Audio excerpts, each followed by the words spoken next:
So, Michael, very quickly, just give us a little bit of a background and insight into your expertise and kind of what you do.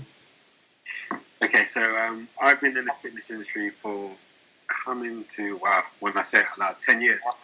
I started off as a fitness instructor, then I was a personal trainer. I started off working in the city as a PT within a gym in Aldgate, and then I opened up my own facility in the Old Street area. Doing that, I also was managing 2 to 3 other gyms with personnel-wise and personal training to make sure that they're completing the role properly. And all the time, I've always had a passion and love for personal training. So it's something I've been doing for the past coming to 10 years now. And yeah, so my kind of style is I like to combine the mind and the body simultaneously together. So what you see personal trainers they normally do, they normally tackle the mind first. They tackle the body only. So aesthetic look, how it looks, like a physical number on the scale. I like to combine that with also making sure someone's mental health is strong as well. So that's a little bit about me and what I do and what I've been passionate about for the past 10 years. Brilliant. No, that's great to hear, Michael. So let's dive in. So let's start at kind of higher level, really. As someone working from home, Michael, kind of what is the benchmark? What are we looking for? How often should someone look to work out from home? Just to kind of maintain a decent level of fitness and health. We're not talking about someone that's trying to get in incredible shape. Just talking at a base level. What should people be aiming to do, particularly now that a lot more people are going to be sat stationary at home for several hours while they work? Yeah, I mean, I think the key is looking at what we're classifying as exercise. So what I would say is, because normally on a day-to-day basis, we would normally walk to and from in some capacity to work, back from work. We would be active, we would be mobile, but whilst we're in our house, we're a lot more stationary. So a low-level exercise when it comes to like just walking and basically just moving the body as much as you can. I say on a daily basis that is beneficial, and that could be, for example, that could be going up. I mean, the government has advised us that now we can go out for walks, so that could be going on like a leisurely walk. When it comes to physically exerting yourself, as in more resistance-based exercises, what we normally tend to say is between 3 to 4 times a week, where you're working on the fundamental exercises, which is building your whole body as a unit, rather than compartmentalizing different muscles.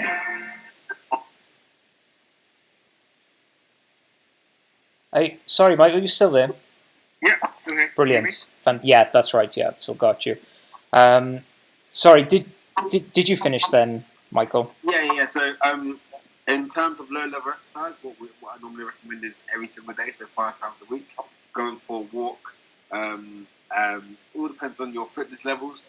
So what I normally say is when you're going for a walk, you should start to perspire a little bit and you should start to feel a little bit hot, and that means that your body is in that kind of fat burning zone, which is what we want to increase. And like more resistance-based exercises between 3 to 4 times a week is beneficial for you. So that can be done at home, that can be done anywhere. So yeah, for a home workout, that would be good. Brilliant. Just very quickly, Kirsten, could we ask you just to mute? Is that okay? Oh, I can mute, can I? I thought you had to. How do I? If you go down to the bottom, you should see like a little microphone symbol.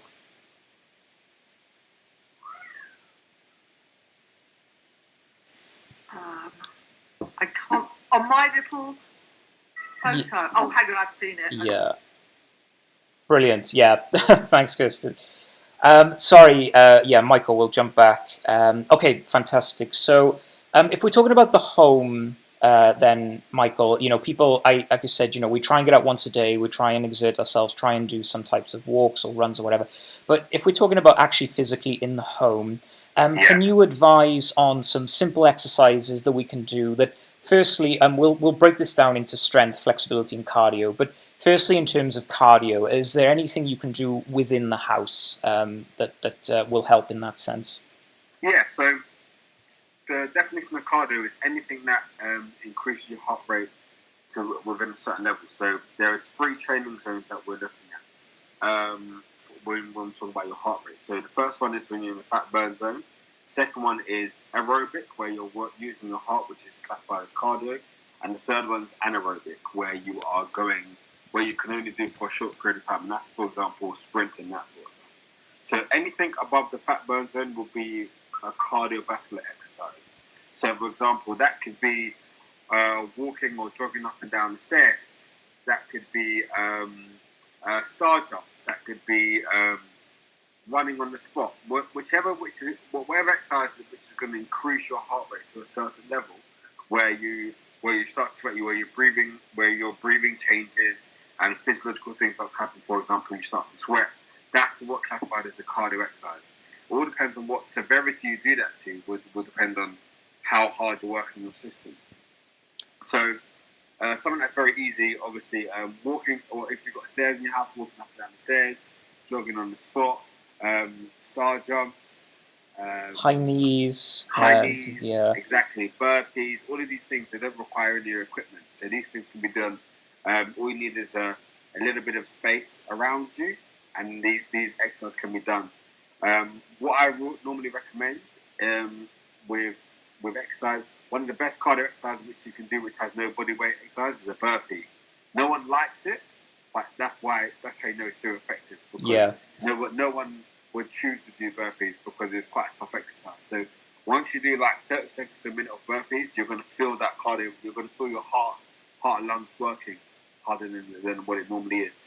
So that's the kind of feeling that you want to have. So for no equipment wise, burpees is the best exercise, but for different capability levels, high knees, jogging on the spot, or like using stairs would be a very good alternative for that. And in terms of time, Michael, is this something that should people kind of spread this out throughout the day, like maybe work for an hour or two and then just do like a quick 5-minute blast, or is it kind of like finish your work first, then maybe do like 20-25 minutes, in the afternoon or something like that? I mean, I'm a fan of the micro sessions. I'm a fan of every single hour you set a timer on your watch, and once the hour is up, the timer goes off, and then you do. What I like to do is 1 minute of exercises, and you choose 5 different exercises. So, for example, I know we're going to talk about strength in it later on, but if we said, for example, press-ups, sit-ups, squats, burpees, and we choose another exercise, and you do as many as you can within that minute, then after 5 minutes, you go back, you have a little bit of a rest period where you regain control back of your body, then you go back into work and start the timer again. I'm a massive fan of that, because if we look at how the body and mind has worked in the past, we've never dedicated an hour to exercise. We've always been moving little and often throughout the day. So those micro exercises fit the kind of biology that our body has. I remember reading up about that, Michael. The difference between kind of like going for a long run that's like an hour, say, or then just doing something. We've got someone. Hi there. Is that? Could I ask you to mute, Christian?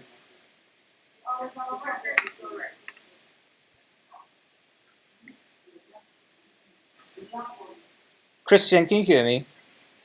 Yes, I can hear you. Oh, could you just mute? Is that okay? Welcome to the call, by the way. There we go. Fantastic. Sorry, Michael. I was just saying. I've read up about like high intensity. In terms of weight loss and the body is a lot more effective, and kind of. I think even psychologically that's easier, right? Rather than thinking, oh, I've got to do 40-45 minutes of continuous exercise, approaching it rather as, right, I'm going to do 5 minutes, I'm going to go as hard as I can, and then I'm going to give it an hour or two, and then I'll come back and do another 5 minutes. I think even psychologically that's a lot easier to get on board with. Is a lot easier as a entry to exercise to work like that, because you're not thinking of a daunting hour and a half gym session where you have to do all these different exercises and after 3 minutes you're really feeling tired and you don't know whether you can do the whole hour. If you dedicated 5 minutes, let's say 5-6 times a day, then that's your half an hour. Yeah. And that's a lot more easier to complete throughout your day. Fantastic. Okay, thanks for that, Michael. So I know we just quickly touched on it, but yeah, we'll move on to strength now. So I know some people, like to do cardio-based activities, for weight loss and things like that. But for people who are looking to build, again, we're not talking about, sort of high levels here, because obviously you need a lot of gym equipment and things. But in terms of just kind of maintaining strength and just building up a little bit of core strength, I know we've touched on press-ups and sit-ups and some other bodyweight exercises, but anything else you can recommend, Michael, that you think is highly effective? And also, if there's things around the house you can use as well, like, for example, using, doing dips off a chair or something like that, Yeah. So, so my kind of philosophy, I like to work with 4 fundamental exercises, and these exercises can be done in your home. A little bit of equipment is required, but these exercises can definitely be done in your house. So first one is press-ups. I think everyone should be able to push themselves away from something. Second exercise is pull-ups. Now this is a tough one for people, but I think is a very good determinant on how strong your upper body is. Third one is a squat. So and squat doesn't. It might not be strength related per se. It might be form related. So I would look at an individual, how their form is while they're doing squats, and see whether their body's compromised in any way, shape, or form. Yeah. And then the fourth one is a deadlift. Yeah. And these are the 4 fundamental exercises that I get people to work with. If I wanted to add a bit of core in there, then I would make sure individuals are doing an effective plank. Yeah. So let's say there's 5 exercises. How you would complete those at home. Press-ups, once again, is quite simple, and you can progress from knees on the floor to feet on the floor if you want to work on a progression element with press-ups. Pull-ups. Now, this is something which is quite tough to do, obviously, at home. Some equipment is needed if you want to do a conventional pull-up. So there are like portable pull-up bars, or there are pull-up bars that you can attach to your door. But alternatively, what I get people to do is I get people to purchase some resistance bands, which are super effective. So with the resistance bands, if they attach it to something which is above them and they end up pulling it down towards their body, that's the same motion as a pull-up. So you're working those same muscles, but without actually doing a pull-up. So that's how you would start to build that strength there, and you could kind of progress and go from that point onwards. A squat, once again, is quite simple. It can be done with no equipment needed. If you wanted to add some weight into the squat, you can have a bag and fill it up with some bottles of water, or like a little suitcase. And you could do squats with your suitcase, and that's going to add additional weight into your body, which is going to make it tougher.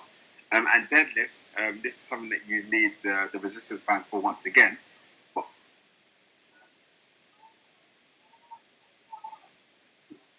Sorry, 1 second. No, that's all right, Michael. Can you hear the baby crying? Yeah. Do you want to? Are you okay, Michael? Yeah. It's my missus is looking after them. Oh, okay. They're giving her a fun time right now. Yeah. So and the fourth one is a deadlift. And what a deadlift, how you do a deadlift with resistance bands is that you'll put the bands underneath your legs, underneath your feet, and you'll do a deadlift motion. And that was engaging all of the same muscles like you do a deadlift. And once again, a plank is just a plank, elbows on the floor, and engaging your core, engaging your glutes, engaging your legs. So what I say with a plank is, from your chest down, your whole body is engaged, like you're squeezing and you're tensing at the same time. So yes, that's kind of motion. That's kind of 5 exercises that I like to what's new. Great. No, thanks for sharing that, Michael. And it's funny, isn't it? Because I think in a lot of new age fitness, people want to do a lot of very complex and elaborate exercises, which I understand if you're trying to isolate very particular muscles. But at the core of it, if you keep it simple to press ups to squats, just using your body weight, like holding a plank. It doesn't have to be more complex than that. Yeah, I think because what I feel like people do is we try to make exercise sexy rather than functional. Yeah. And if we start off with functionality when it comes to exercise, we can build that core strength, which is not going to leave us. And once we have that core strength, then we can look to make it more sexy or make it more. We could do the things that we would like to do or we dream of doing. But right now, I feel like if we're looking at in terms of strength, there's certain fundamental things that your body needs to be able to do. And once you can do that, then you can progress on to something else. Yeah, exactly. Okay, well, brilliant. Well, thanks, Michael. So we've covered cardio, we've covered strength. Now, one of the last ones that I want to just quickly talk about, I've put in flexibility there, but what I want to talk specifically about is, when we're seated a lot of the day, because particularly, if even if we're getting up, going to work, sitting for 8 hours, we're at least still kind of getting up and down, and we're commuting or whatever. But in terms of when we're seated and those muscles that are locking up, how do we address the aches and pains there, Michael? Is there any kind of simple, flexibility or stretches that we can do that target those? Like I said, a lot of people will be getting lower back pain because they're not sitting in the correct seats or they're kind of lying on the sofa. I know the thighs and the inner thigh get quite a lot of tightness as well. So it's kind of predominantly that core area where your hips and your thighs and your lower back are. Is there anything we can do to kind of keep those loose? Obviously, we have to get up and move, but any kind of particular exercises we can do? So I'm a fan of yoga. I'm a fan of doing certain yoga exercises which can help to just like offset the kind of the lifestyle that we currently have. One thing that can be done at home, which is quite easy to do by searching on YouTube. You can just type in something called a sun salutation into YouTube, and it will direct you through move by move. And I think it's 8 to 10 poses. Okay. And you transition from each pose, and it works on addressing the core fundamental elements in the body. And that's like a very good starting point that you can do whilst at home, which doesn't require any equipment as well. So something called a sun salutation, which is really good as a fundamental point in order to kind of get your mobility, flexibility working. Because as you said, like we are sitting down a lot more than we probably should be, and our body can become stiff. For example, when you're sitting on the chair, quite a lot of your hamstrings become tighter, and that's why your lower back can receive some issues. Yeah. So working on stretching out your hamstrings can help to release your lower back pain. So, and there's one move, I think everyone might know this, called a downward dog when it comes to yoga, which helps to stretch out the whole, it's called a posterior chain, so that's your back, your glutes or your bum, and your hamstrings. And once you can stretch all of those three muscles in one move, then you are releasing any tension within those muscles. Brilliant. And it was sun salutations. Sun salutations. Right. So Fantastic. Salutation, SALUATION, I think. And those are like I know that it's like the core yoga moves, isn't it? The core yoga moves. Yeah, and like you said, there's a lot of different videos on YouTube that will cover those. So great. Thank you, Michael. So I guess then I've got one more question to ask, and then we'll open this to the floor and see if anyone has any kind of input or want to ask you something specifically. But I just want to cover on the topic of online workouts. So obviously at the moment, it's a very difficult time, and a lot of PTs, a lot of gym owners are taking their workouts online. Now, obviously, this is. There's pros and cons to this, right? It's great that the workouts are continuing and people can follow them, but at the same time, because it's not in person, it's left to the person, on their own devices, really, to kind of follow along and figure things out. So, I guess, what are your thoughts on this, Michael? Do you think it's a good idea for someone to follow a PT, potentially someone as well who's never kind of done online workouts and maybe isn't too well versed in how to conduct them properly, do you think it's a good idea people should do them?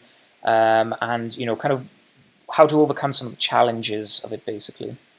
Yeah, so I think you brought up an interesting point there. So for an individual who has never done exercise before or never partaken in exercise before, I feel like a level of tuition, one-to-one tuition, is needed to make sure that their form is all correct. Right. So I wouldn't be a fan of buying a generic workout plan whilst you're at home if you haven't exercised before. Now, there is ways of getting around this. So you can, you see, one second. That's okay, Michael. Take your time. You see a lot of PTs, and this is something I've done with my clients. Is I've taken my sessions onto video sharing platforms like Zoom, or that sort of stuff. And what that does, what that enables me to do, it enables me to see what they're doing physically on a one-to-one basis, but also the social. We can be in our own environment.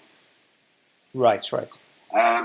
So in that sense, that is a positive where you can create that kind of social distancing, as well as get the one-to-one tuition that you need.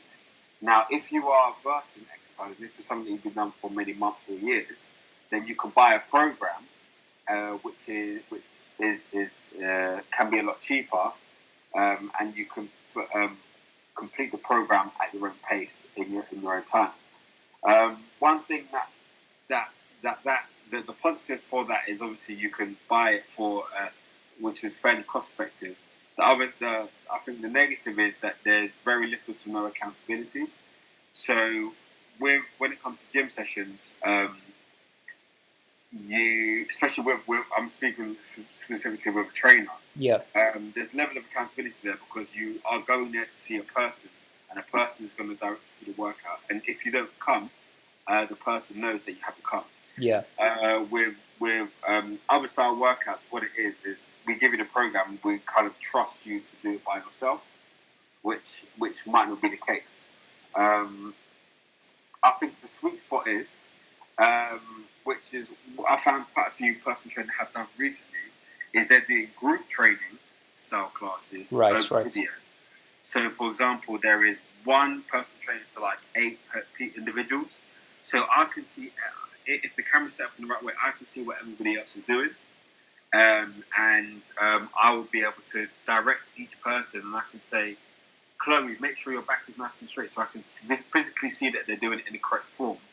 And therefore, they're getting that level of assistance on a one-to-many basis, but it's not going to be a massive scale operation. So I think in terms of online training, if we look at it, for example, if somebody hasn't exercised before, I don't recommend someone doing online training or purchasing a program, because I don't think it's not going to be as beneficial as it could be, and you could be putting yourself, your body, with negative training practices. And if you are versed in exercise, you've been doing it for some time, purchasing a program is actually ideal for you. And you can just kind of crack on and do what you need to do within that workout with your own accountability. Okay, no, thanks, Michael. That's great to clear that up. Okay, so that's everything from my end. I mean, that was really insightful, Michael. And it's funny, really, isn't it? Because as I said earlier, we think, a lot of people think that exercise needs to be so elaborate and over the top, but arguably, when you just break it down to very simple core exercises, and like you said, don't even aim to do it in one go. Use this as an opportunity to, every hour or two, just get up, do something for 5 minutes, and then go back to work. So it's funny, once we've kind of delved in and learned about this a bit more, you realize actually just keep it as simple as possible, really. Otherwise, you'll deter yourself from exercising every day. Yeah, what I think is that the people need to look at the goals of why they're doing exercises, and normally is to be healthy, be fit, and have the body, the engine of their body working as efficiently as possible. Now, if that's the goals of majority of people, how do we complete these goals in the most effective way? And in order and doing like exercises which might not be towards that goal, but it looks good, or they feel like it might be something that they would do to impress people. Yeah. You're losing that core fundamental goal by your Yeah. exercise. And once, if you stick to that goal and then you achieve that goal, and then afterwards your goal might be to do something a little bit more aesthetically pleasing, then that is okay, because you've completed your first goal. And I feel like you have a standpoint of strength or something which cannot be taken away from you. You've learnt the fundamentals and they're imprinted within you. And I think that's what a lot of people need to understand and realise. Once you build those things, everything else will come after that. Brilliant. Right, we'll open the floor to questions now. I said thanks everyone who's listened on today. Does anyone have any questions for Michael?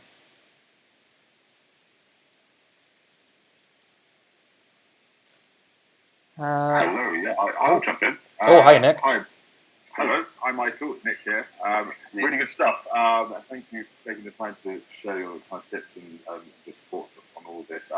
In terms of like working at your desk, micro exercising, love the idea. It's definitely something I need to do more. As I've got a bit of a back injury where if I'm sitting down for too long, it will start to get really sore, cramp up, and I need to keep moving around. I like the idea of micro exercises. Do you have any kind of like tips on what clothes are a good option for that could be used in the office, but also help someone like me not sweat as much as I would do if I was doing these micro exercises out like this? Like I would burn up, and all of a sudden there's me after doing 10 burpees, sweating like a pig, trying to sit down and like trying to get my body to breathe. Is there any kind of clothes that you would recommend that could potentially offer the practicality of gym stuff, but also still look smart in the workforce? Yeah. So what is your general work? Do you have a general work attire or how Pretty casual. Cool. Pretty casual, but I try to. If there are meetings, I'll try and smarten up. But jeans and a shirt usually do for me. But I have looked into this in the past, and I see Lululemon doing some sort of kind of work gym travel pants. I think they're called the ABC pants or something, they got this no crushing bull technology which they like to market, and I don't know if you've seen these, but they're meant to be really good. Anyway, that's kind of one brand that's kind of taking this market on and trying to create something that can adapt to both sides, a bit of gym, a bit of work, travel. Do you know anything else that you can recommend? For lower body, I do not. For upper body, what I normally get people to do is just have a spare t-shirt, spare vest, change, and always after the workout. So I always have a cool down period, and that's like a physical cool down period where I get people to work on breathing techniques in order to calm down their system, calm down their body. So if you are sweating, probably the most important area that you want to kind of protect is your underarm, because you don't want to smell. So if you can change your upper body attire, make it into a t-shirt, and then after workout you're working on breathing techniques in order to calm down the body, then when you feel like your heart is back to normal, you could change your attire and maybe have a little wash. To be honest, if we're looking at